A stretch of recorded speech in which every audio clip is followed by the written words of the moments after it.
તાલુકાના ખંડેરા ગામ નજીકના સમુદ્રમાં ખનીજ ચોરી કરતા તત્વો વિરુદ્ધ દાઠા પોલીસ દ્વારા કાર્યવાહી કરવામાં આવી।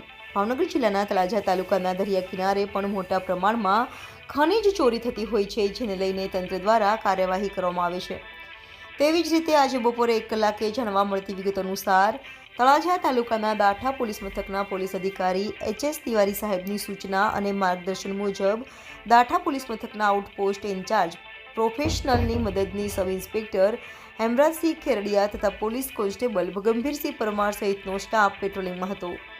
તે દરમિયાન મળેલ ચોક્કસ બાતમીના આધારે ખંડેરા ગામના દરિયા કિનારે પોલીસ ત્રાટકી હતી, જેમાં દરિયા વિસ્તારમાંથી રેતી ભરાતા 3 ટ્રેક્ટર, 1 લોડર મશીન તથા રેતી કાઢવા માટેની 1 હોડી સહિતનો મુદ્દામાલ કબજે લીધો હતો અને કાયદેસરની કાર્યવાહી હાથ ધરી હતી।